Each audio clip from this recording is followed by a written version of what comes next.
반갑습니다. 전한길입니다. 인사드리겠습니다.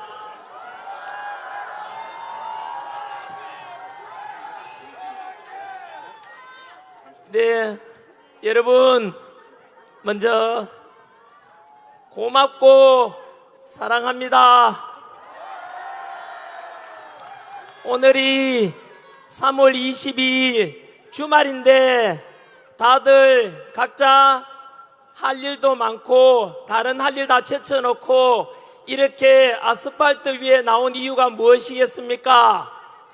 바로 자유민주주의를 지키고 또 우리나라 사랑하는 마음, 그래서 각자 태극기 들고 성조기 들고 나오신 모든 여러분들이 바로 진정한 애국자고, 여러분들 때문에 윤석열 대통령이 직무복귀 될 것이고, 그 덕분에 우리 자유민주주의 대한민국은 제자리 찾아가고 더욱더 발전할 것이라 믿습니다.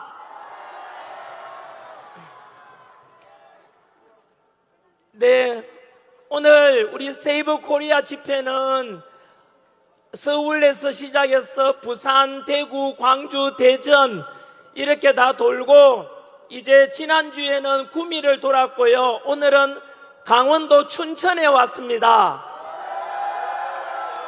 여러분, 이제 중소도시를 통해서 전국 방방곡곡에 애국 시민들 찾아다니면서 인사도 드리고 2030 세대들과 미래 세대들이 더 살아갈 더 나은 대한민국 위해서 함께 만나고 이야기 나누고자 앞으로도 계속 찾아갈 것이고, 한 번 더 오늘 춘천 왔는데 강원도민 여러분 한 번 더 모두 감사드립니다. 한번 돌아보십시오. 너무 많은 사람들이 왔습니다. 한번 보십시오. 한번 둘러보십시오. 끝이 안 보일 정도로 최고입니다. 강원도 지역 국회의원님께서도 조금 전에 본부석에 와 계시던데요, 같은 마음인 것 같습니다. 감사드린다는 말씀을 드리고 싶고요. 먼저 저는 크리스찬입니다. 저는 하나님을 사랑합니다. 그리고 자유민주주의 대한민국을 사랑합니다. 이렇게 모여가지고 하나님을 믿는 분들은 하나님께 기도하고, 또 부처님 믿는 분들은 부처님께 기도하고, 이런 자유민주주의 대한민국이 너무 좋지 않습니까? 반면에 북한이나 그리고 사회주의 중국에 가면은 당도 하나밖에 없고, 시진핑이나 김정은 비판하면은 잡혀가고 종교의 자유가 없습니다. 중국에 가면은 이미 교회가 다 불탔고요. 신장 위구르 지역이나 티베트 지역에 가면은 그 지역 불교마저도 모두 다 탄압을 당했습니다. 그래서 우리 자유민주주의 대한민국은 종교의 자유가 있고 신앙의 자유가 있는 이런 게 너무 좋지 않습니까? 중국하고 실용주의로 가는 건 좋겠지만은 그렇게 사회주의 체제가 되고 종교 자유도 없고 신앙 자유도 없는 그런 체제는 저는 절대 반대합니다. 여러분, 현재 우리가 오늘 여기에 왜 모였습니까? 뭐 축제를 즐기고자 모인 건 아니지 않습니까? 아시다시피 아직까지도 벌써 100일이 넘었지만 우리나라에는 대통령이 현재 직무정지된 상태고, 국무총리도 탄핵 중에 있고, 경찰청장도 없고, 서울경찰청장도 없고, 국방부 장관도 없는, 어떻게 보면은 너무나 위기 상황 아닙니까? 그지요? 그래서 이 오늘 제 연설은 춘천에서 진행되지만은 여기 언론인분들이 많이 와 계시기 때문에 전국 방방곡곡에 많은 분들이 보고 계실 거라 생각이 듭니다.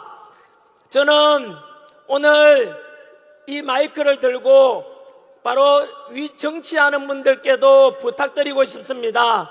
정치하는 지도자들이 잘했으면은 우리가 이 주말에 아스팔트에 나와서 이럴 필요도 없을 것 아닙니까? 대한민국은 지금 현재 이 위기 속에서 탄핵을 찬성하는 쪽의 집회도 어느 쪽에 열리고 있을 거고요, 반대하는 집회도 이것처럼 너무나 많은 사람들이 모여가지고 목소리를 내고 있지 않습니까? 그래서 지금 대한민국은 너무나 안타깝게도 국민들이 거의 두 조각이 나 있는 상황입니다. 하지만 여러분, 제가 수능 강사할 때 학생들한테 그렇게 이야기했습니다. 인생을 살던 인생론도 그렇고 국가론도 마찬가지로 지금이 위기라면은 위기에는 두 가지 뜻이 포함되어 있습니다. 위험하고 기회의 합성어가 위기라고 합니다. 지금 쉽게 말하면 우리나라는 탄핵 정국 속에서 정치, 경제 힘든 것뿐만 아니라 사회적 갈등은 크게 달하고 있습니다.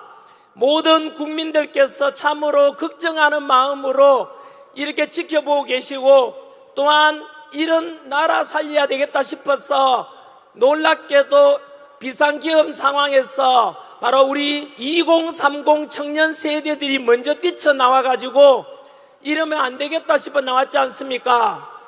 저는 이렇게 생각을 합니다. 지금 현재는 TV만 켜고 유튜브에 들어가기만 하면은 온통 싸우고 뭐 그런 뉴스밖에, 갈등 뉴스밖에 없지만은 이번에 탄핵 정국을 잘 극복하면은 아까 말씀드린 대로 위험은 기회와 합성 아닙니까? 위기가, 그지요? 그래서 우리 대한민국이 망하기를 바라는 나라들이 누군지 압니까? 여러분, 사촌 논사면 배 아프다는 것처럼 국가관계도 마찬가지로 우리나라가 잘 나갈 때는 이웃나라가 못 나가고 이웃나라가 잘 나갈 때는 우리가 찌그러지고 그랬습니다. 일제 식민 지배를 할 때는 일본이 잘 나갔지만 우리는 식민 지배를 받았지 않습니까? 6.25 전쟁을 통해서 우리끼리 싸우는 동안에 일본이 그 6.25 물자 보급 때문에 다시 일어나게 됩니다. 이게 역사입니다. 따라서 이번 탄핵 정국 끝나고 나면은 왜 우리끼리 싸우고 우리끼리 분열해서 망하면은 이웃 나라들이 좋아하지 않겠습니까? 그런 짓을 할 필요가 없지 않겠습니까? 그래서 저는 분명합니다. 언제나 분열이 아니라 통합을 원하고 갈등이 아니라 화합을 원합니다. 그래서 지금은 이렇게 탄핵 때문에 갈라져 있지만은 한 번 더 말씀드리지만 이 탄핵 정국을 우리가 지혜롭게 잘 극복하고 나면은 국민들은 다시 통합되고 자유민주주의는 더욱더 강화되고 새로운 더 강한 대한민국이 저는 이루어질 것이라고 믿습니다, 여러분.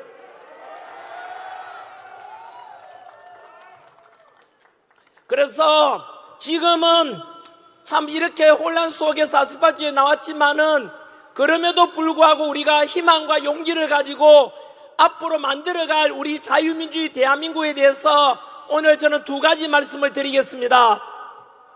이제 다음 주에 예상되는 우리 윤석열 대통령의 아마 헌법재판소의 탄핵에 대한 선고가 아마도 결정될 것 같습니다. 비상계엄 12월 3일 이후로 지금 110일 정도가 지났습니다. 이 기간 동안에 있었던 일에 대해서 한번 제가 역사 강사로서 시간상으로 정리를 한번 해보겠습니다. 그래서 혹시나 동영상으로 보시는 분들 중에서도 지금 여기에 모인 분들은 우리 강원도민들과 전국에서 윤석열 대통령 탄핵을 반대한다, 직무복귀를 원한다, 그래서 자칫 자유민주주의가 강화됐으면 좋겠다고 하겠지만 또 유튜브나 방송은 불특정 다수가 볼 거기 때문에 혹시라도 우리 정치적인 입장이 반대쪽에 있는 분들도 잘 들어보시면은 우리가 주장하는 바는, 전한길도 주장하는 바가 단순한 윤석열 대통령의 직무복귀만을 원하는 게 아니고요, 그 이상, 다시 말하면 자유민주주의 수호하고 대한민국이 발전해야 된다는 이런 생각을 가지고 자유민주주의 수호를 위해서 목소리 내고 있지 않습니까? 그렇다면은 탄핵을 찬성하는 쪽이든 반대하는 쪽이든 간에 자유민주주의를 수호하고자 하는 이 목소리에 대해서는 아무도 반대할 수가 없을 겁니다. 그렇지 않겠습니까? 지난해 우리는 12월 3일 날 깜짝 놀랄 만한 일이 있었지 않습니까? 바로 윤석열 대통령께서 비상계엄을 선포했고, 그 뒤로 12월 한 달 동안에는 탄핵이 각하되냐 아니면 의결 가결되느냐 기각되느냐 이런 논란이 많았고, 12월 달에는 그 추위 속에서 공포감 속에 살았습니다. 첫 번째는 비상계엄은 곧 내란이다 이래가지고 그 공포감 속에서 국회에서 윤석열 대통령을 탄핵시켜버렸지 않습니까? 그때 기억나십니까? 비상계엄은 내란이다 하고요. 그런데 여러분, 지금 이제 비상계엄은 내란이다라고 말하는 사람 많지 않습니다. 왜냐하면요, 예전에 이승만 대통령 때나 박정희 대통령 때도 역시 비상계엄이 선포됐던 적이 있었거든요. 하지만 비상계엄이 내란이란 말 들어본 적 있습니까? 없잖아요. 역사적으로도 대통령이 비상계엄 선포했는데 그걸 가지고 내란이라고 하는 적은 없습니다, 여러분. 그러면은요, 그 당시에는 언론에서 막 떠드니까 윤석열 대통령이 내란이 모양이다 해가지고 국회의원들마저도 겁이 나가지고 대통령 그냥 탄핵시켜 버렸어요. 심지어 여당인 국민의힘 의원들까지도 일부 동참했지 않습니까? 그리고 언론에서는 계속 내란 하니까 국민들도 마찬가지로 긴가민가 했지 않습니까? 그때 여러분, 윤석열 대통령 지지율이 몇 %였느냐 하면은 10% 되었어요. 이 말은요, 거의 90% 가까운 국민들이 바로 비상계엄은 잘못됐다, 내란일 수 있다 이랬던 것입니다. 부끄럽지만은 지금 돌아보면 전환길도 그랬습니다. 비상계엄은 뭐냐, 이거 21세기에 우리 민주화된 대한민국에서 이거 뭐냐, 저도 처음에는 미친 짓이라고 좀 극단적인 표현을 썼었어요. 하지만 여러분, 제 생각이 잘못됐지요. 여러분들은 언제부터 깨달은지 모르겠지만은, 그래서 비상계엄은 내란이 아니라 대통령 헌법에 규정된 헌법 66조에 나오는 대통령의 고유 권한이다. 그래서 우리는 무엇에 관심을 가지게 됐냐 하면은, 도대체 비상계엄을 그렇다면 왜 선포했지?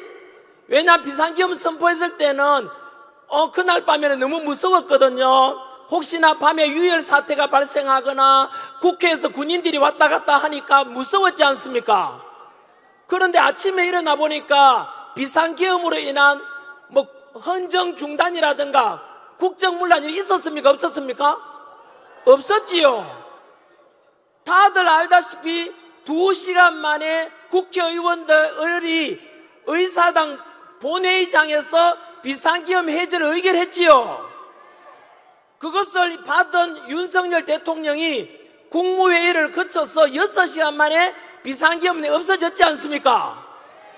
부상자가 있습니까? 없습니까? 없죠. 이런 비상계엄 본 적이 있습니까, 여러분? 그러면 무엇일까에 대해서 우리는 궁금해할 필요가 있지 않겠습니까? 실제로 오염된 언론에 의해 가지고 비상계엄 때 막 사살조가 있었다, 그리고 며칠 전에도 아직도 선동하지요. 그때 비상계엄이 성공했더라면은 시신 담는 비닐 있잖아요, 3,000개가 준비되고 있었다라고 민주당에서 이야기하지만 그거 다 괴담이고 가짜 아닙니까? 이제 국민들은 다 알아버렸는데 아직도 민주당에서는 국민들을 속이고, 국민들은 모를 것이라 하지만 우리 국민들이요, 지난 3개월 동안 탄핵 정국 속에서 너무 많은 걸 알아버렸어요.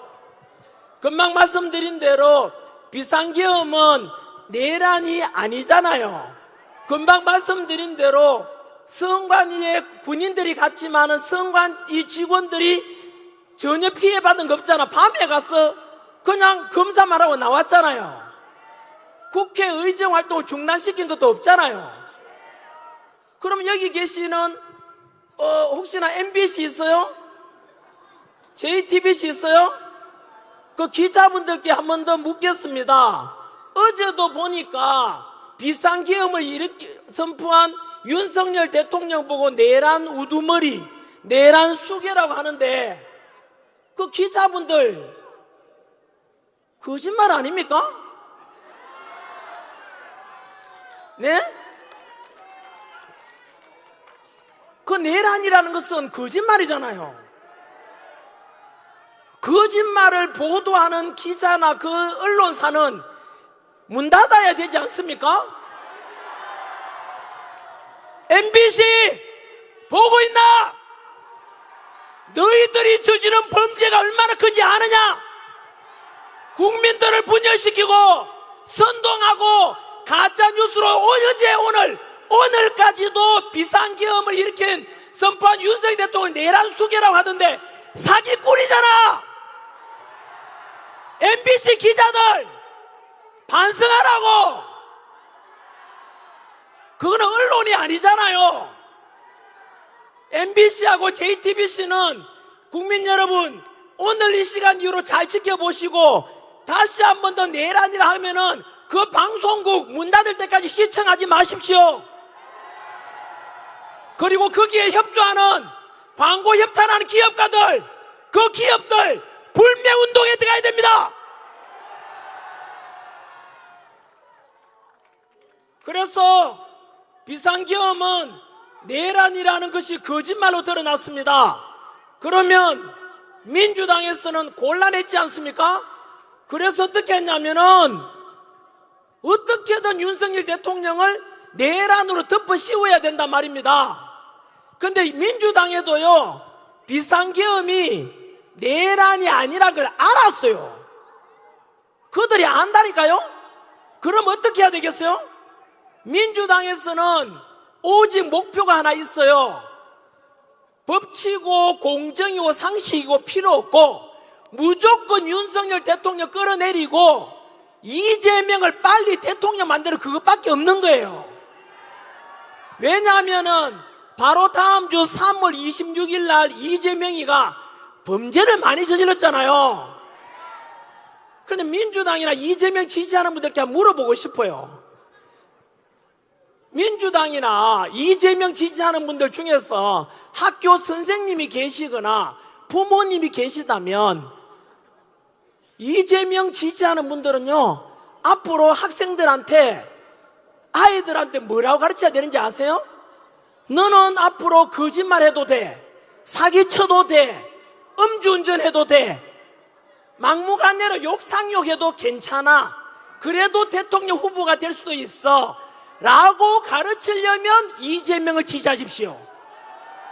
여러분 또한 또 가르쳐야 되죠. 전과가 4범인가 뭐 5범인가 아닙니까? 그러면은 아이들한테 너희는 범죄 저질러도 해, 전과자가 돼도 돼 라고 아이들을 가르치라 이 말입니다.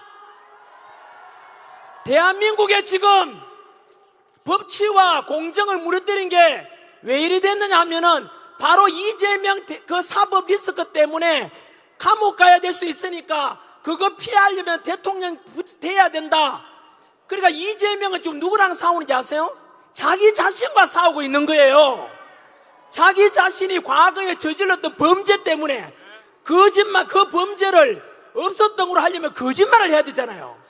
거짓말은 또 다른 거짓말을 낳잖아요. 그 거짓말 안 하면 감옥 가야 되니까 법도 계속 바꾸고 판사가 오라고 해도 출두도 안 하고 어제도 안 갔잖아요. 여러분 이런 것은 저는 민주당을 지지하든 안 하든 간에 이런 것은 민주당 의원들도 사실은 부끄러운 줄 알아야 돼요. 실제로 이 방송을 보시는 분 중에서 옆에 건물에서 보시면 저 옥상에 보고 계시네요. 이재명 지지하는 분 계세요? 혹시나 이재명 지지하는 학교 선생님이나 부모님 계시면은 꼭 그렇게 학생들한테, 아이들한테 가르쳐야 됩니다. 너는 범죄자가 돼도 돼, 전과 사범 돼도 돼, 그리고 너는 음주운전해도 돼, 사기쳐도 괜찮아, 전과자가 되라, 알았지? 그래도 잘 살 수 있어. 이게 여러분 우리가 어릴 때 배웠던 보편적이고 타당한 우리의 교육이 맞습니까, 여러분? 이렇게 해서 모든 우리나라의 법치 공정 상식이 무너지고 2030 청년들이 이렇게 해서 일어나게 된 것 아닙니까? 여러분, 그리고 나서 두 가지를 제가 말씀드렸지요. 바로 비상계엄이 곧 내란이 아니라는 것이 밝혀졌죠. 어디까지 말씀드렸느냐 하면요, 민주당에서는 큰일 났죠. 무조건 윤석열 대통령을 끌어내려야만이 그 자리에 대선을 빨리 치러가지고 이재명을 빨리 대통령 시키고 싶잖아요. 근데 내란이 아닌 거야. 그럼 어떻게 해야 돼요? 내란 덮어 씌워야 되죠. 그래서 지금 여러분 민주당에서도 지금 어이쿠에서 큰일 난 짓을 한 거예요. 여러분 기억하실랑가 모르겠는데 비상계엄 직후에 원래 민주당에서는 이거 비상계엄 숨어있는데 아침에 해제 다 돼버리고 합법적이야. 법에 어긋나는 게 없어. 어떡하지 해서 민주당이 했는 게 뭔지 아세요? 원래 대통령은 형사상에는 바로 내란이나 외환이 아니면 형사상 소출을 받지 않아요. 그래서 내란이 아니니까 뭐 했느냐면 외환을 덮으시고, 외환. IMF 외환 위기 그게 아니고요. 외환은 외부에서 남의 나라 쳐들어오게 만들어서 환란을 일으킨다는 뜻이에요. 그래서 여러분 민주당에서 뭐라고 했는지 아세요? 기억날 겁니다. 다 언론에 나왔었지 않습니까? 윤석열 대통령이 북한 김정은한테 이야기해가지고 풍선을 보내거나 드론을 보내가지고 국지전을 일으켜라라고 이야기했다고 합니다. 여러분 윤석열 대통령은 철저한 한미동맹, 철저한 방공, 그런 기본 정책이 있는데 어떻게 북한을 끌어들일 때 말이 됩니까, 여러분? 안 되니까 거짓말 하다가 민주당이 이제 슬그머니 빠져가 외환이란 말 안 하잖아요. 그럼 또 어떻게 해야 돼요, 그만? 여러분 두고 보시면 알겠지만은 탄핵 정국 끝나고 나면요, 민주당은요 당이 해체될 만큼 범죄를 저질렀어요. 뭐냐면은 금방 말씀드린 대로 내란죄를 덮어 씌우려니까 안 되잖아요. 거기서부터 또 거짓말이 나왔죠. 이거는 여러분 바로 헌법재판소에서 탄핵 심리 과정에서 드러난 것입니다. 바로 비상계엄 때 국회에 왔었던 특전사령관 곽종건 사령관이 있었어요. 그 곽종건 사령관한테 민주당에서는 그 당시에는 막 내란이라 분위기가 강했으니까 찾아가가지고, 야 곽종건 사령관 일로 와봐라. 네 내란에 가담했지? 내란 가담하면 사형 아니면 무기징역이야. 하니까 곽종건 사령관이 정신 똑바로 차리고 저는 명령에 따라서 뿐입니다 하면 될 낀데 뭐라 했는지 아세요? 그럼 어떡하면 돼요? 어떡하면 돼요? 이런 거야. 그러니까 민주당 김병주 의원, 민주당의 박범계 의원, 민주당의 부성찬 의원, 이런 의원들이 불러가지고, 야 우리가 너를 봐줄 테니까 너는 국회의사당에서 대통령이 국회의원을 끌어내라고 했다고 가짜 증언을 하라고 회유를 한 거예요. 그러니까 곽종건 사령관이 그 회유에 넘어가가지고 뭐 했습니까? 국회에 가서 리허설, 사전 리허설도 하고 김병주 의원이 운영하는 유튜브에 출연도 했어요. 그 긴박한 와중에 가서 거짓말 했는 것이 지금 드러났다 아닙니까? 여러분 거기다 또 뭐인지 아세요? 또 윤석열 대통령이 국정원 차장 홍장원 차장한테 지시를 했다라고 홍장원 차장이 또 거짓말 하죠? 뭐라고 하냐면 윤석열 대통령이 체포 명단을 지시했다는 거야. 그런데 이 홍장원 차장이 대통령으로 받았다는 그 메모지가 체포 명단이 바뀌고 조작되고 그거 다 드러났어요 이미. 그게 바로 민주당의 박선원 의원이 주도했어요 그거를. 여러분 제가 금방 부드럽게 이야기했지만 이게 여러분 얼마나 소름 끼치는지 아세요? 여러분 이게 무슨 말이냐면은 비상계엄은 내란이 아니니까 내란죄를 덮어 씌우려고 하니까 외환죄 덮어 씌우려 하다가 실패했고 내란죄 덮어 씌우려니까 안 돼. 그래서 저 거짓말로 윤석열 대통령이 거짓말로 내란을 덮어 씌운 거예요. 이게 여러분 두고 보시면 알겠지만은 이건 뭐냐면은 조선시대로 따진다면 역적 모의, 역모입니다. 역모. 이거 조선시대로 따진다면은 삼족을 멸해야 되는 역적이라고, 역모라고요. 이만저만한 문제가 아니잖아요. 멀쩡한 대통령을 내란죄 덮으시다는 게 말이 됩니까, 여러분? 이게 민주당이 했는 짓거리 아닙니까? 두고 보시면 알 건데, 민주당의 김병주 의원, 부성찬 의원, 박범계 의원, 박선원 의원은 두고 보시면 알겠지만 내란을 모의했는 걸로 아마 범죄 혐의가 적용될 것으로 예상됩니다, 여러분. 이것은 곧 무엇을 말하는지 아십니까? 그 민주당은 우리 민주주의의 대한민국의 정당으로 그러면 안 되잖아요. 향후에 이것은 위헌정당 심판의 헌법재판으로 갈 수가 있어요. 쉽게 말하면 대통령을 내란 혐의 덮으시고 끌어내고자 했다는 것은 역적 모이기 때문에 이게 진정한 내란입니다, 민주당이. 여러분, 이거는 민주당이 향후에 해산해야 될 사유가 될 수 있는 거예요. 저는요, 학생들 가르치 입장에서 상식적으로 이해가 안 돼요. 어떻게 민주당이 그렇게 해서 속이고 진짜 될 줄 알았던 거예요. 그게 드러났지 않습니까? 어떻게 저는 그런 상상을 했는지 도저히 이해가 안 됩니다. 아무튼 여러분, 그 뒤로 우리가 또 알게 된 게 뭡니까? 바로 대통령을 체포하고 구속하는 과정도, 또는 대통령의 잘못이 있으면은 우리가 바라는 바는 뭡니까? 헌법과 법률에 따라서 윤석열 대통령이 잘못했으면 당연히 처벌받아야 돼요. 그런데 우리가 바라는 건 뭡니까? 2030 세대들이 바라는 게 뭔데요? 공정과 상식과 법치를 그에 따라서 합당하게 대통령을 체포하고 법에 따라서 구속하면 되지 않습니까? 그런데 지금 드러난 게 뭡니까? 또 드러났잖아요. 100일 동안에 다 드러난 거죠. 바로 대통령 체포 과정에서 여러분, 수사권이, 내란죄에 대한 수사권이 공수처가 있습니까, 없습니까? 공수처는 내란죄에 대한 수사권이 없고, 내란죄는 오직 경찰만이 수사할 수 있어요. 그런데 지금 공수처에도 수사했지 않습니까? 알고 보니까 공수처장이 오동훈 처장인데, 그게 바로 우리법 연구회 후신 국제인권법 연구회 같은 겁니다. 민주당 끈앞풀이였던 거죠. 그러니까 여러분, 무리한 체포 기억나십니까? 대통령 관저에 경찰 3,000명 풀어가지고 대통령 끌어내라 그랬죠.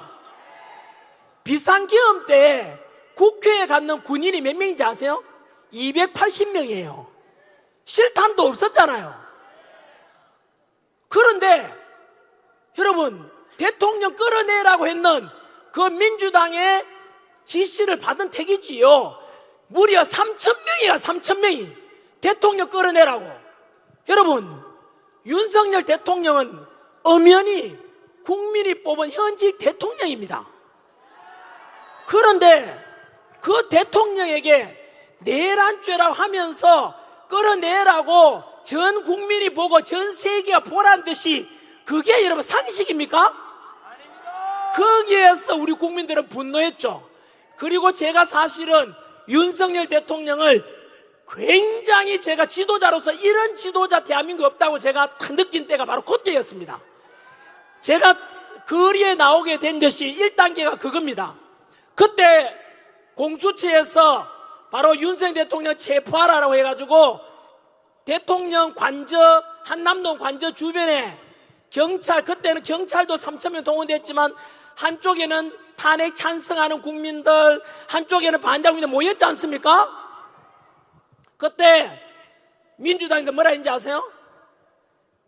총 맞더라도 끌어내라 그랬습니다, 대통령을. 그때 제가 완전히 돌아버립니다. 여러분, 뭐라고 했는지 알아요? 경찰 보고 총 맞더라도 대통령 끌어내라 그랬거든요. 여러분, 제가 공무원 강사로서 제 제자들 중에서 경찰이 정말 많습니다. 저는 그런 말 듣는 순간 저는 이거는 어떻게, 여러분 상상 한번 해보십시오. 어떻게 민주당이라는 국회의원 놈이 새끼가 어떻게 우리 경찰 보고 총 맞더라도 끌어내라고 그런 말 할 수가 있습니까, 여러분? 그때 여러분, 윤석열 대통령 기억나십니까? 한참 그렇게 대치 과정에서 경호처하고 경찰이 대치 와중에 윤석열 대통령께서 하신 말씀이 탄핵을 찬성하든 반대하든 다 우리 국민 아닌가? 경찰도 우리 국민이고 경호처도 우리 국민 아닌가? 한 사람도 다치게 할 수 없다. 내가 끌려가겠다 있지 않습니까? 여러분, 이게 바로 진정한 지도자 아닙니까? 전국에 계시는 우리 12만 명 경찰 여러분, 총 맞더라도 끌어내라고 하는 민주당하고 경찰이든 경호처든 아무도 다치게 할 수 없다고 하는 윤석열 대통령 중에서 누가 경찰편인지 똑똑히 보고 선택하십시오.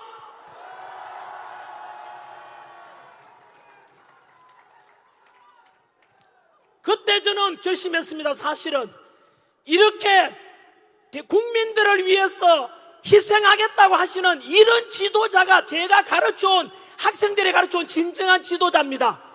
어려울 때 내 몸을 아끼지 않고 백성들, 국민들을 위해서 희생하겠다는 그게 진정한 지도자 아닙니까?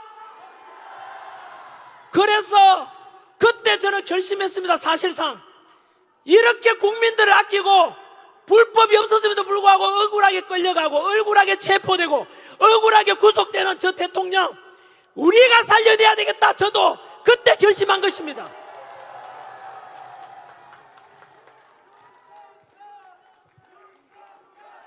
윤석열, 윤석열, 윤석열. 좋습니다. 충분히 우리 윤석열 대통령께서는 칭찬받아 마땅합니다. 그럴 자격이 있습니다. 우리나라를 이끌어갈 진정한 지도자답습니다. 역사 속에서 어려워져 보면은 그때 모든 것이 드러나는데 바로 그 다급한 상황에서 국민들을 다치게 하면 안 된다. 내가 끌려가겠다 했던 저는 그 마음이 진정성 아니겠습니까? 그 뒤로 헌법재판소의 시간이 됩니다. 그런데 헌법재판소도 마찬가지로 재판 심리 과정을 또 다 받지 않습니까? 원래 대통령 탄핵 심리는 180일 안에 이루어지면 됩니다. 6개월간 여유가 있지 않습니까? 적어도 내란죄도 아니지만 내란죄라 하더라도 설령 하더라도 한 나라의 대통령이 아닙니까? 국민이 뽑은 지도자 아닙니까? 6개월간 충분히 뭘 잘못했는지 알아보고 심판해야 될 거 아닙니까? 그런데 기억나시죠? 윤석열 대통령이 심지어 그 헌법재판소 직접 출석하셔가지고 변론하는데도 문영배가 뭐라 그랬습니까? 초식에 재놓고 끊었지 않습니까? 그때 여러분 기억나십니까? 춘천지검 아닙니까? 이게 춘천지법입니까?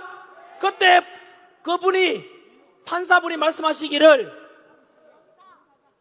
이거는 일제강점기 때 일본 판사보다 더 수악하다, 더 심하다라고 했습니다. 문영배는 헌법재판소장 대행으로서 어떻게 대통령에 대한 현직 대통령이잖아요. 그런데 자기 하수인 대하듯이 야 그만해 말하지 마 이거 아닙니까? 그때 국민들은 또 받지 않습니까? 그리고 그때 기억나십니까? 그게 1월 달이었습니다. 2월 이어질 때인데 왜 그래 급하지? 180일 동안 충분히 심판하고 재판해야 되는데 왜 그렇게 다급하게 하느냐라고 국민들이 궁금했지 않습니까? 말이 안 되잖아요. 이유는 알고 계시죠? 바로 다음 주가 되면은 이유를 정확하게 알 수 있지 않습니까? 역시 퍼즐이 맞춰지죠? 왜 그렇게 급하게 재판을 진행했을까? 바로 3월 26일 이재명 범죄 혐의가 너무 많아. 2심도 재판 선고가 있는 날이야. 그러니까 여러분, 어쨌든 민주당의 목표가 뭐라 그랬죠? 합법, 법치고 공정이고 필요 없고 이재명 대통령만 되면 된다, 그거잖아요. 그래서 이재명 친구 문영배 헌법재판소 권한 대행이 그렇게 빨리 진행하려고 했던 거예요. 왜냐하면은 이재명 감옥 가는 걸 막으려면은 빨리 대통령 후보로 나오면은 당선되면은 뭐 감옥 안 가도 된다, 이거 아닙니까? 여러분, 또 보세요. 그렇게 해서 다급하게 진행하던 헌법재판소 재판이 벌써 2월 말입니까? 벌써 끝났어. 마지막 변론까지도 2월 16일 날 벌써요. 한 달이 지났네요. 2월 26일 날 그렇게 문영배가 서두르는 바람에 대통령 할 말도 못하게 하고 그냥 인용하겠다 뜻 아닙니까? 잘라버리겠다 이 뜻이죠. 그렇게 다급하게 해놓고는 2월 26일 날 재판 마지막 최후 변론이 끝났어요. 그런데 지금 한 달 다 돼 가는데 아직도 선고를 하고 있어요? 못하고 있어요? 못하고 있죠. 왜 그럴까요? 바로 우리 국민들이 들고 이러는 바람에 바로 그들의 각본대로 안 되는 거예요. 쉽게 말하면 여러분 기억나십니까? 처음에 윤석열 대통령이 비상기업 선포 때 지지율은 10%대밖에 안 되니까 그냥 90% 가까이 국민들이 윤석열 대통령 지지 안 하니까 박근혜 대통령 때도 그랬거든요. 박근혜 대통령 탄핵 때도 10%가 안 됐어요, 대통령 지지율이. 그러니까 헌법재판관 안에서도 박근혜 대통령이 탄핵감이 아닌데? 라고 했지만 국민들 90% 이상이 탄핵하라 하니까 그냥 그 촛불에 타 죽을 것 같아가지고 그냥 탄핵 다 해버렸대요. 지금은 우리 알아버렸죠? 여러분, 2주 전 3월 8일 날 윤석열 대통령께서 구치소에서 석방될 때 기억나십니까? 바로 구치소에 억울하게 갇혀 계셨지만 한 번도 비굴하게 굴지 않고 떳떳하게 바로 국민만 바라보고 가겠다 했고 그 구치소에 나오신 날 기억나십니까? 그날 인사하던 거 기억나십니까? 저는 그때 너무 감동했습니다. 울었습니다. 윤석열 대통령께서 눈물 꾹 참고 계시는 거 보셨어요? 그때 바로 뭐라고 말씀하셨습니까? 관저로 돌아오셔서 바로 구치소에 갇혀 계시는 윤석열 대통령을 살려낸 게 바로 누구 덕분이라 그랬습니까? 바로 국민 여러분 덕분이라 그랬지 않습니까? 2030 세대와 미래 세대 덕분이라 그랬지 않습니까? 여러분들이 윤석열 대통령 살려낸 것입니다. 자유민주를 지킨 것입니다. 여러분, 우리의 지난 한겨울부터 아스팔트 위에 그 추위 영하 속에서 외쳐왔던 자유민주의 수호 윤석열 대통령 복귀시키라는 것이 헛되지 않았다는 뜻입니다. 그러다 보니까 어느덧 윤석열 대통령 지지율이 50%를 넘었어요. 그러니까 문영배하고 이재명이 원했던 각본이 다 틀려버렸잖아요. 그래서 여러분, 지금 최후 변론 끝내고 거의 한 달 가까이 돼가지만 지금 판단을, 선고를 못하는 거예요. 안에서 생각이 뭐겠습니까? 여러분, 이런 속에서 우리는 이제 중간에 조금 시간이 좀 또 다 됐다고 되어 있네요. 아직 여러분 원고 절반도 못했습니다.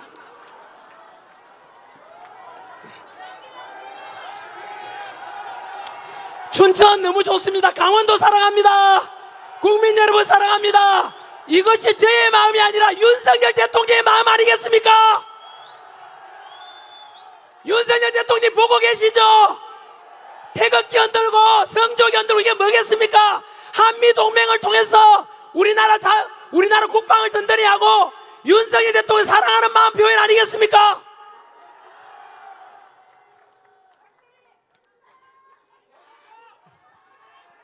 아무튼 그 탄핵 정국 속에서 이제 또 드러난 것이 선관위의 많은 문제점들도 드러났고 언론에 국민들 선동하는 거 많이 받지 않습니까?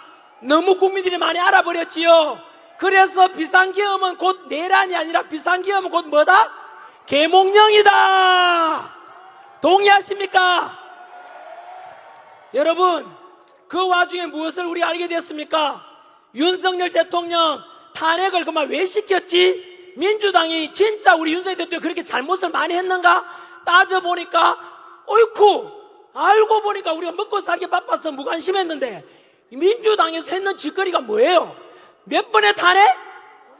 29번의 탄핵을 했는 거야. 그 탄핵 여러분 헌법재판에 보냈는데 하나라도 탄핵 민주당 요구대로 가결된 게 있어요 없어요? 하나도 없어요. 8대 뻥이야. 8대 뻥. 전부 기각이야. 다음 주에 바로 3일 뒤에 있게 될 한덕수 국무총리님이 각하 기각 끝났어. 윤석열 대통령도 또 각하야. 여러분 이미 나와가 있어요. 이재명은 유죄 판결이야. 그거는 법에 따라 전환결의 가지고 그게 아는 게 아니고, 여러분 왜 그러냐면 그만 저 민주당이 답변해야 되죠. 야 민주당 너희들 탄핵 재미로 하냐? 아니 여러분 이제 돌아보십시오. 그러면 이렇게 비상계엄을 선포하는 건 합법적이었고 29번의 탄핵과 부정선거 의혹과 반국가 세력들이 넘쳐나는데 윤석열 대통령의 비상계엄은 전환기리가 대통령이 했다면 내라도 비상계엄 선포할 수밖에 없었습니다. 여러분 그 비상계엄 덕분에 뭘 알게 됐습니까? 민주당의 검은 내막을 다 알게 됐지 않습니까? 헌법재판소가 완전히 썩어 빠졌다는 것도 알게 됐지 않습니까? 선관위가 정상입니까? 선관위 봤죠? 878건의 부정비리 상상을 초월하지 않습니까? 그거 비상계엄 아니었으면 우리 알겠습니까? 언론이 이렇게 민주당 끈앞불이 돼가지고 윤석열 대통령 무조건 내란이라고 하는 이런 언론, 이런 더러운 언론들 우리 몰랐지 않습니까? 비상계엄 덕분에 알게 됐죠. 그리고 여러분 비상계엄 덕분에 또 뭘 알게 된지 아시죠? 대통령의 그 민주당에서 그 탄핵했는 것 중에 감사원장 탄핵이 있어요. 감사원장 돌아왔죠 이미. 그 탄핵 사유가 뭔지 아세요? 전에 문재인 정부 때 미군의 사드 배치가 있었죠. 그 사드 배치는 미국의 군사 기밀이에요. 그 1급 비밀을 문재인 정부 때 정의용 안보실장이 중국에다가 넘겨주려다가 들킨 의혹이 있다는 거예요. 여러분 이거는 뭔지 아시죠? 1급 군사 비밀을 중국에 넘겨주는 거예요. 이걸 감사원에서 첩보를 입수해서 감찰을 하겠다는 겁니다. 그런데 민주당이 여러분 어떻게 했죠? 그 여러분 간첩 잡겠다는 감사원장을 탄핵했던 거예요. 민주당은 답변해야 되죠. 야 민주당 너희들은 중국 땅이야? 중국 공산당이야? 아니 어떻게 그런 걸 여러분 그런 감사원장을 탄핵한다는 것은 민주당 어느 나라 당이지? 답변해야 되죠. 여러분 그뿐만 아니고요 이 또 비상계엄 제기로 알게 됐지 않습니까? 지난해 어떤 일인지 아시죠?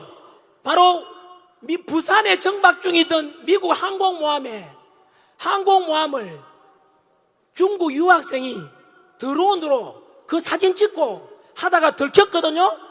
그냥 중국 유학생인 줄 알았는데 그 잡혀가 포렌식 수사해 보니까 2년 동안 바로 우리나라 국정원 사진 다 찍고 평택 미군기지 사진 다 찍고, 여러분 유학생이면 그런 할 리가 없죠. 알고 보니까 중국의 핵심 공산당원이야. 여러분 그러면 간첩 아닙니까? 그러면 여러분 그 간첩죄를 적용해서 잡아야 되는데, 그래서 지금 현재 우리나라 법은 간첩죄는 북한 사람만 이렇게 간첩을 적용할 수 있는데 우리나라의 반도체 기술 빼가는 사람들, 우리 석유가 납니까? 지하자원이 납니까? 첨단 기술을 먹고 살잖아요. 그 반도체 기술 빼가고 군사 기밀 빼가는 뭐 중국인이나 외국인에 대해서 간첩죄 적용해서 우리 걸 지켜야 될 거 아니에요.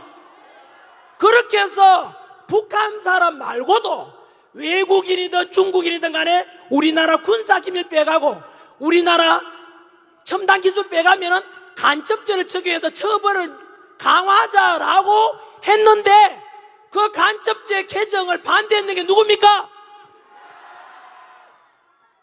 이거는 또 민주당이 답변해야 되고, 그 건물 위에서 민주당 지지하시는 분들, 이재명 지지하는 분들 답변 한번 해보세요. 여러분들이 사기당한 거예요. 민주당 좋아했는데, 진보인 줄 알았는데, 나도 진보다 믿어지는데 알고 보니까 지금 민주당 했는 게 뭐라고요? 저는 여러분 근거 없는 이야기 안 합니다. 오직 꿈에라도 거짓말하지 말라, 진실만 말하는 거예요. 결국은 또 민주당이 답변해야 되죠. 민주당, 그러면 간첩을 봐주자는 말이네. 민주당은 도대체 간첩 옹호하는 당인지 답변해야라. 알겠냐? 여러분, 답변을 넘어서 이런 민주당이 우리나라 당이 맞습니까, 여러분? 민주당 지지했던 분들 지지하는 건 좋은데 알고는 있어야 되지 않겠습니까? 그래서 저는 민주당은 향후에 두고 보시면 알겠지만은 이재명 감옥 보내는 거 막으려고 하다가 너무 나쁜 짓과 불법과 공정을 다 무너뜨려 버렸어요. 그러면 민주당 안에서도 흔히 말하는 이재명 지지 안 하는 사람도 있을 거 아니에요. 그러면 그 사람들은 선하고 민주적이냐? 천만에요. 그들 또한 마찬가지로 간첩죄 개정을 반대하는 데 동의했고, 윤석열 대통령 탄핵하는 데 동의했고, 그런 걸 통해서 이재명하고 똑같은 부역자들입니다, 여러분.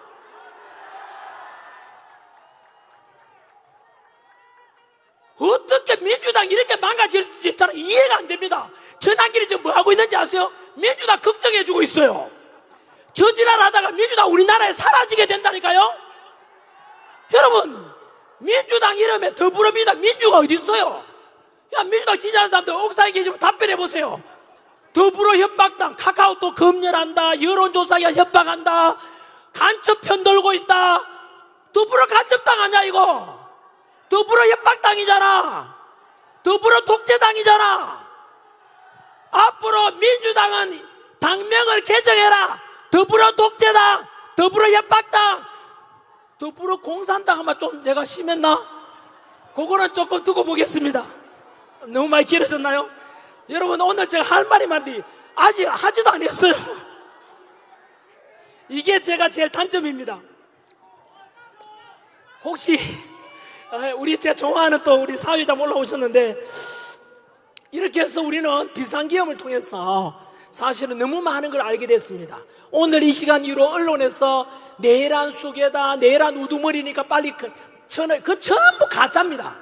이거는 백더입니다, 백더. 그리고요, 재판도 안 받았잖아요. 우리 중학교 사회책에 뭐 나오는지 아세요? 원래 무죄 추정의 원칙 하는 게 있어요. 쉽게 말하면은 이재명은 지금 2심까지 왔잖아요. 하지만 이재명 보고 우리가 뭐 범죄자 그런 말을 잘 안 하잖아요. 그래도 왜? 형이 확정되지 않았으니까. 그런데 윤석열 대통령 재판 받은 적 있어요, 없어요? 1심도 안 받았잖아. 그러면 답변해야죠. 중학교 사회책에 나와요. 무죄 추정의 원칙을 적용한다면 윤석열 대통령 보고 내란죄를 하면 돼요, 안 돼요? 안 되잖아요. 그런데 지금도 민주당에서는 내란 우두머리, 그 MBC도 똑같이 내란 우두머리. 그 자식들 전부 가짜야. 국민 선동하고 있는 거잖아요. 저는 이해가 안 된다니까요. 아무튼 비상기업 계기로 해서 국민들이 많이 알아버렸죠. 또 하나는 정치가 이렇게 중요한지를 또 다 알았죠. 정치가 혼란스러우니까 경제가 혼란스럽고 사회 갈등이 심해지는 거 알지 않습니까? 그래서 앞으로 비상기업과 우리 탄핵 정국이 끝나고 나면 지금 여러분들이 정치에 관심 갖는 만큼 더욱더 정치에 관심을 가지고 우리 매의 눈, 독수리의 눈을 가지고 민주당이 하는 짓거리를 잘 감시해야 돼요. 그래가지고 악법을 만들지 못하도록 해야 돼요. 그죠? 그래서 정치를 외면한 가장 큰 대가는 이런 말이 있어요. 플라톤이 있는 말인데요. 정치를 외면한 가장 큰 대가는 가장 저질스러운 인간들에게 지배를 당한다 이렇게 되어 있습니다. 그래서 꼭 정치에 많이 관심 가져주시고요. 우리 행사 이거 제가 다 망가뜨린 것 같은데요, 뭐 하려고 오늘 올라왔는지 아세요? 4페이지 중에서 아직 이제 2페이지 했고요. 제가 이런 적이 처음인데 춘천과 제 강원도 도민들 너무 사랑해서 그런가 봅니다. 이거 저는 훌륭한 연설이 못 됩니다. 왜냐하면은 훌륭한 연설은요, 아까 우리 앞에 했던 분들처럼 임팩트 있게 짧게 해야 되는데 전환기는 질질 끌고, 이건 뭐 제 자신이 조금 오늘 이런 적이 없었는데,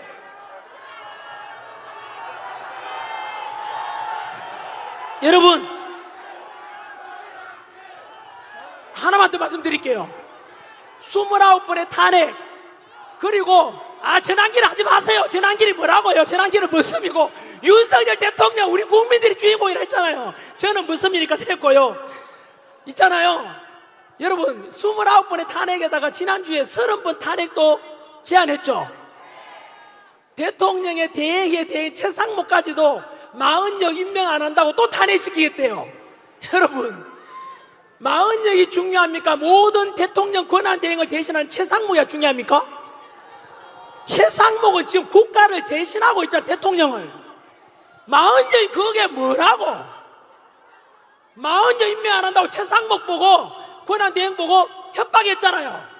네 몸 조심해라 최상목, 국민 아무도 네 잡아갈 수 있다. 여러분 이게 말이 됩니까? 저는 이재명 대표의 뇌 구조가 신기해요. 이 나라가 이해가 안 됩니다.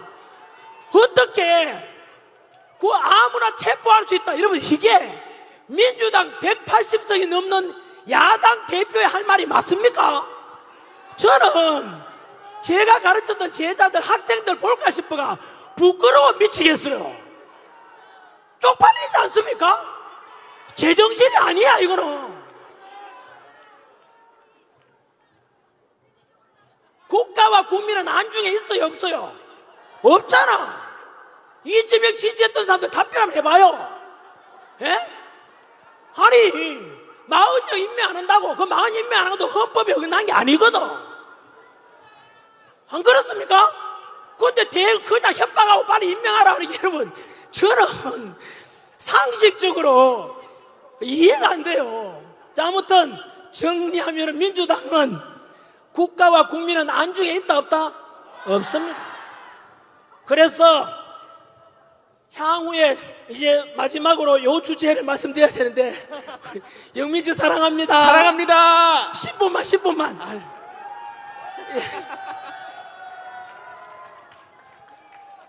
대신에 모인 김에 갈 때 그냥 가지 마시고 춘천에 닭갈비 많이 드시고 가고, 편의점 가서 뭐 물건이라도 하나 사가서 춘천시에 도움을 좀 주십시오. 그래야 주변에 자영업 하시는 분들도 도움이 될 거 아닙니까? 저도 이따 하나 뭐 사먹고 가겠습니다. 여러분 저한테 묻더라고요. 참 저거는 제가 오해를 하나 풀고 가야 되겠는데요, 그 요즘 언론에 보니까 또 뉴스에 전환길이가 용산에서 윤석열 대통령이 초대해가지고 이렇게 식사까지 같이 했다는데 그거 가짜입니다. 여러분 지금 여러분 이 시국에 제가 그거 가가지고 식사하고 말이 됩니까?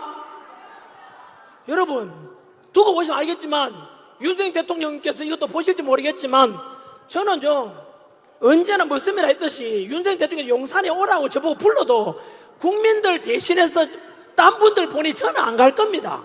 왜냐하면은 여러분 오늘 아침에도 제가 아침에 헌법재판소 갔다 왔거든요. 일주일, 오늘이 9일째 갔어요. 매일. 왜 갔는지 아세요? 사진 찍으러 가고, 그게 아니고요, 거기에 기자도 없습니다. 왜 가는지 아세요? 거기에 가면 헌법재판소 앞에서 25일째 단식하고 계시는 전지영 씨도 계시고, 여러분 그분 벌써 병원 몇 번 갔다 와서 제가 오늘 아침에도 부탁드렸어요. 윤석열 대통령 어제 담화문을 발표했지 않습니까? 생명이 더 소중하다고, 탄핵보다도. 그래 얼마나 감동적입니까? 여러분 안 그렇습니까? 그래서 이제 단식을 거두십시오 뭐 그랬지 않습니까? 저 눈물 나지 않습니까? 얼마나 고맙습니까? 그래서 제가 거기에 단시하면 여러 분 계시거든요. 제가 무릎 꿇고 부탁했어요. 생명을 지키셔야죠. 그래서 윤석열 대통령 다음 주가 되면 직무 복귀돼가지고 다시 자유민주주의 수호하고 잘 사는 걸 봐야 되지 않겠습니까? 생명 위독하면 안 되지 않습니까? 하면서 제가 부탁드리러 갔어요. 그리고 그분들 보시면은 진짜 밤새도록요, 그 설이 맞으면서 그 주위에 지금 헌법재판소에 계시는 분들 보면은 그분들 이름이 있습니까? 얼굴이 있습니까? 뭐 있습니까? 아무 이름, 여러분도 똑같잖아요. 이름도 없이, 얼굴도 없이만 묵묵하게 태극기 들고 성조기 들고 대한민국 지키겠다고 하시는 여러분들이 위대한 것입니다. 여러분, 위대한 주인공이죠. 그래서 저는 그분들 앞에 미안해가지고 저는 잠시 갔다 오면 되잖아요. 그분들이 진짜 애국자고 여러분들이 애국자인 거예요. 그래서 저는 우리 7, 80년대 또 민주화 운동 해가지고요, 민주당 운동은 같이 희생했는데 민주당 의원들 중에요, 민주당 운동, 민주운동도 아니에요. 국가보안법 위반이 그 수두룩해요. 그래서 그분들이 혼자 열매 다 따먹고 있잖아요. 맞잖아요. 저는 그런 거 싫습니다. 그래서 진짜 여러분들이 아스팔트 위에 나오신 이름 없이 얼굴 없이 오직 윤석열 대통령 살려내자, 탄핵 빨리 기각해라, 석방해라, 그분들이 진짜 위대한, 여러분들이 위대한 주인공인 거예요. 아무튼 아까 그런 거는 가짜 뉴스라는 말씀을 드리고 제가 이제 7분 남았네요. 뭐냐면 저보고 기자가 질문했어요. 윤석열 대통령이 다음 주에 월요일 되면은 한덕수 국무총리 각하될 거고, 수요일이 되면 이재명 2심 선고가 있고, 이틀 뒤 28일인가요? 바로 3월 28일 되면은 아마 금요일 날 윤석열 대통령에 대한 탄핵에 대한 선고가, 그죠? 될 가능성이 제일 큰데요. 그러면 여러분들 저한테 묻더라고요. 전한길은 그러면은 과연 탄핵에 대해서 어떻게 결과가 나올 거라 보느냐. 저는 뭐 확신합니다. 여러 번 말씀드렸는데 100% 각하, 100% 각하 아니면은 기각입니다. 각하가 많아지게 되면, 결과론적으로는 각하 있는 사람들이 많아지게 되면은 한두 명 있잖아요. 8명 중에 한두 명이 각하면 몇 명이 남죠? 2명, 6명이 남죠. 6명 중에서 2명만 만약에 나는 기각이다 하면 결국은 6명 안 되니까 탄핵이 인용돼요, 안 돼요? 안 돼요. 그래서 각하가 한두 명만 있어도 결국은 기각되는 거예요. 그래서 저는 100% 각하를 주장했고, 그 결론적으로는 기각으로 나올 건데요.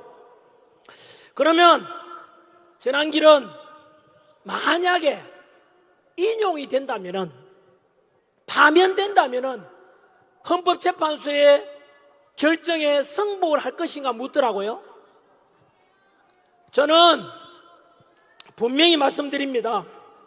전한길은 갈등과 분열을, 폭력을 원하지 않습니다. 통합과 화합과 평화를 주장했고, 지금까지 집회가 오늘 9번째인데 단 한 명의 부상자도 없습니다. 폭력을 원하지 않습니다. 우리는 평화를 원합니다. 그래서 헌법재판소에 만약에 그럴 가능성이 없지만 인용되고 윤석열 대통령 파면이 된다면 저는 승복은 합니다. 다만 분명한 조건이 있습니다. 무엇이냐면 그 헌법재판소의 결정에는 법치와 공정과 상식이 전제될 때만이 그 결과에 대해서 승복할 것입니다. 아시다시피 이미 헌법재판소의 그 재판 심리 과정에 보시면 알겠지만, 헌법재판소의 탄핵 소추안이 갈 때 전체 80%가 되는 내란죄에 대한 이미 빠졌습니다. 따라서 껍데기만 남고 도려낸 껍데기만 남은 그 탄핵 소추안은 절대로 인용할 수가 없는 것입니다. 그래서 내란죄를 빼고, 쉽게 말하면 제 흔히 예를 드는데 짜장면을 시켰는데 짜장면은 안 오고 단무지만 왔어요. 그게 짜장면이라 먹으라면 말이 됩니까? 두 번째, 저는 법 전문가 아니라서 잘 모릅니다만은 대한민국 최고의 헌법 전문가 권위자 허영 교수님이라고 계십니다. 그 교수님의 말씀에 의하면 헌법재판 심리 과정에서 벌써 10가지가 넘는 바로 법에 어긋난 불법적인 법치에 어긋난 절차 과정이 10가지가 된다. 불법이 10가지가 있었다 이 말입니다. 그러면 불법적으로 여러분 10가지가 불법이 되는데 그렇게 해서 나온 인용을 받아들일 수가 있습니까 없습니까? 자, 정리하면은 저는 분명히 답변합니다. 헌법재판소의 심판에 나는 승복한다. 다만 저는 전제 조건이 법치와 공정과 절차에 대해서 다 따랐을 때만이 저는 승복할 것입니다. 그렇다면 전환길은 그러면 저는 저항권 행사할 건데 헌법에 위배되냐? 폭력을 조장하냐? 아니라는 걸 헌법에 근거해서 답변드리겠습니다. 우리 헌법 전문에 보면 우리 헌법 전문에는 불의에 한거한 4.19 혁명 정신, 민주 정신을 계승한다라고 되어 있습니다. 여러분, 지금 헌법재판소에는 아까 말씀드린 대로 이미 10가지의 법에 어긋난 재판 심리가 있었고 본질적인 내란죄를 빼고 심리를 하고 있지 않습니까? 이미 불의한 재판관들 문영배, 이미선, 정정미, 정계선 다 불의한 재판관들입니다. 문영배 부도덕성 이름이 다 드러났지 않습니까? 이미선 여동생 이상희 변호사가 대통령 퇴진 주장했지 않습니까? 정계선 자기 남편 황필기 변호사가 대통령 퇴진 탄핵 주장했지 않습니까? 재판 회피 신청을 하는 게 법치입니다. 상식입니다. 정정민은 주적이 누구냐? 북한이라고 말할 수도 없다고 했던 재판관입니다. 이런 속에서 헌법 정신에 맞춰보겠습니다. 여러분, 금방 말씀드린 대로 10가지 넘는 법에 어긋난 심리가 있었고 본질적인 내란죄를 빼고 이렇게 해서 엉망투성이의 심판을 하고 있는데 불의한 거 맞지 않습니까? 불의한 그런 헌법재판소의 결정에 따라서 인용이 된다면, 파면된다면 그 불의에 맞서는 것을 저항하는 것이 바로 우리 헌법 정신입니다. 여러분, 만약에 언론에서는 시끄럽다, 헌법재판소가 불법이든 법치에 어긋나든 공정이 무너졌든 무조건 따라라고 하는 언론이 있다면, 그런 민주당이 있다면 그것은 국민들을 개돼지로 보는 것이며 민주주의에 그리고 우리 헌법 정신에 완전히 정반대되는 주장이라고 저는 주장합니다. 그로 인해서 헌법재판관들도 알 것입니다. 절대로 제가 말씀 그런 근거에서 100% 대통령에 대해서는 각하와 그리고 기각이 될 것임을 저는 확신하는 것입니다. 마지막 2분만 결정되고 난 뒤에는 제가 요거는 다음 주는 제가 어디더라? 울산을 갑니다. 세이브 코리아. 저는 울산 가는데 울산 가서 말씀드리겠습니다. 그때는 아마도 헌법재판소 심리가 끝났을, 선고가 끝났을 때쯤인데, 만약에요, 각하가 되거나 기각되지 않습니까? 1차적으로 윤석열 대통령 직무 복귀하겠죠? 그 다음에 우리가 해야 될 일이 있습니다. 여러분, 정치는 기본적으로 2가지 정치는 해야 될 게 있습니다. 정직해야 되고 책임을 져야 됩니다. 그러면 여러분, 12월 3일 비상계엄 이후로 지금까지 115일, 다음 주에 115일 되는데, 지금까지 모든 국민들이 갈등을 빚었고 경제적인 손실이 어마어마하고, 그리고 국민들은 차가워 이미 돌아가신 분이 2분이 계시지 않습니까? 그 모든 것을 일으킨 것은 누구 때문입니까? 탄핵을 주장했던 민주당이 모든 것의 원흉 아닙니까? 책임을 져야 될 거 아닙니까? 죽어가신 분들과 우리가 이렇게 고통스럽게 한겨울부터 100일 동안 투쟁해온 것에 국민들 분열시킨 것이 다 누구 때문입니까? 민주당 때문 아닙니까? 반드시 책임을 물어야 됩니다. 그래서 민주당에서는 대통령에 대해서 아까 말씀드린 내란을 또 모의했지 않습니까? 책임을 물어야 될 것입니다. 그리고 국민들 분열시켰던 MBC를 포함한 거짓으로 선동해서 내란이라고 했던 언론사들에 대해서 반드시 책임을 물을 것입니다. 그리고 대통령을 끌어내라고 했던 그 불법적인 수사기관 공수처 해체해야 됩니다. 서부지법에 바로 대통령 영장 발부했던 바로 이순영, 그 다음에 신한미, 그리고 차은경, 그 판사들 공통점이 뭡니까? 우리법연구회, 오동훈도 마찬가지죠. 우리법연구회와 국제임금법 연구회 출신 아닙니까? 좌파 사조직 없애야 됩니다. 그리고 선관위 부정비리투성이 아닙니까? 쓰레기 덩어리입니다. 지금 부정선거 의혹도 너무 많습니다. 전환길 부정선거에 대해서 음모로 나뉜가 하는데 네가 몰라서 그런 거잖아. 이영도 PD라고 있어. 이영도 KBS PD 유튜브에 가서 한번 보시라고요. 증거가 넘실합니다. 여러분, 제가 다음 주에 금요일날 바로 아시아투데이 가서 이영도 PD랑 같이 부정선거에 대한 방송을 또 합니다. 이것이 잘 들어보십시오. 부정선거가 있었던지 없었던지 우리가 국민들이 불신이 많고 비리 덩어리 선관위 아닙니까? 이렇다면은 지금 전산 조작이라든가 해킹 위험이 있다고 윤석열 대통령께서 비상기업 스포츠도 말씀하셨잖아요.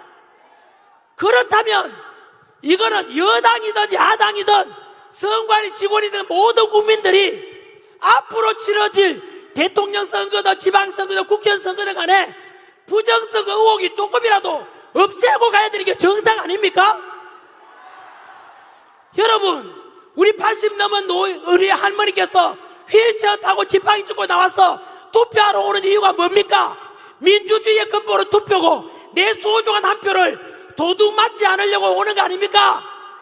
그런 분의 투표가 소중하게 될 수 있으려면 투표가 불공정이나 부정이나 있으면 안 되지 않습니까?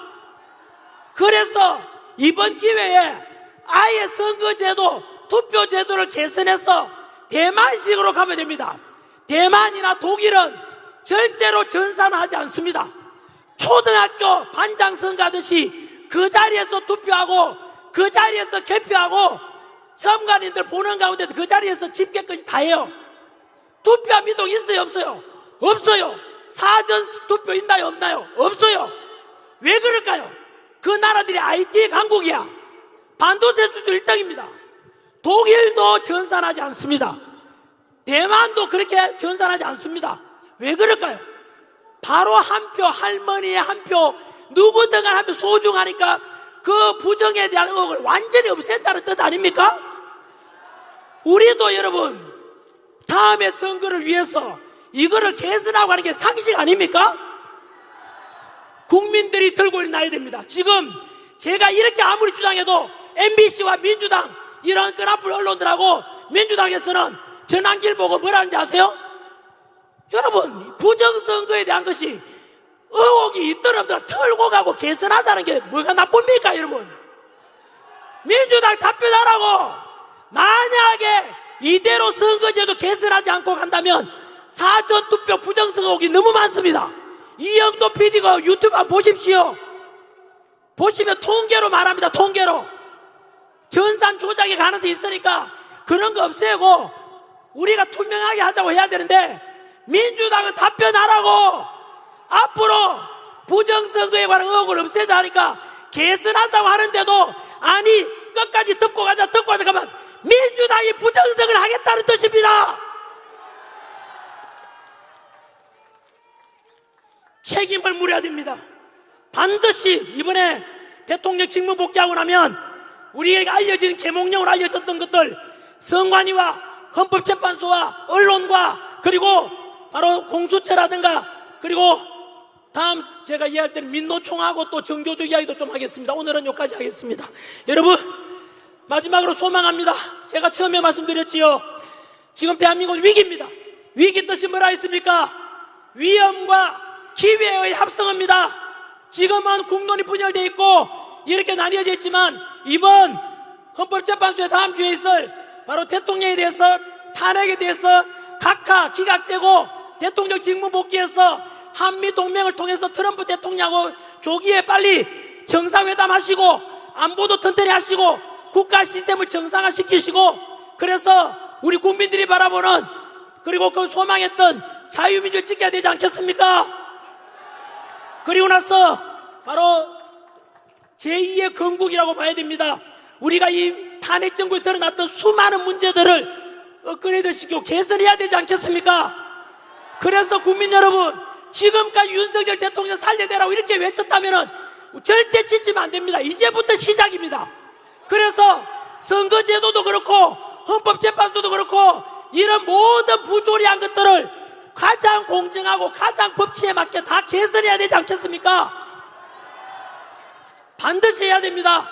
그래서 우리 2030 세대들과 미래 세대들, 아들, 딸, 손자, 손녀들이 살아가는 대한민국은 절대로 중국한테 먹히지 말고 바로 사회주의가 되거나 공산주의 되지 말고 자유민주주의가 마음껏 정의와 공의가 걸처럼 마르지 않는 강물처럼 흐르게 해야 되고, 그래서 마음껏 청년들이 도전할 수 있고, 지금 남녀 갈등 만들어 놓은 문재인 정부 때 보십시오. 페미다 남녀 갈등 갈라치기 했잖아요. 그거 개선해서 남녀 서로 사랑 많이 하고 아이도 많이 놓고 마음껏 대한민국에 도전할 수 있는 그런 자유함이 넘치는 대한민국 만들어줘야 되지 않겠습니까? 그래서 우리 지금까지 여러분들께서 한겨울 아스팔트에 나오고 한겨울에 윤석열 대통령 직무 복귀시켜야 된다, 대한민국 살려내야 된다라고 그 외쳤던 것에 대해서 절대로 약화되지 마시고 끝까지 윤석열 대통령 우리 정부 성공시킬 때까지 끝까지 지지를 보내주십시오. 여러분, 저도 끝까지 함께하고 다음 주가 되면 이 언론들의 좌파론에 맞서 제가 언론사를 차립니다. 그래서 국민들에게 오직 꿈이라도 거짓말하지 말라는 그 기준대로 정직한 언론으로서 대한민국 국민들에게 이 옳고 그름에 대해서 분명히 제가 사실 팩트 그대로 알려드리도록 하겠습니다. 감사합니다. 감사합니다.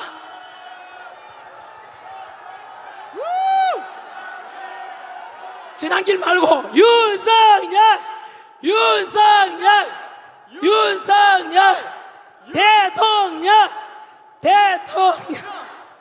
윤석열 대통령님 사랑합니다.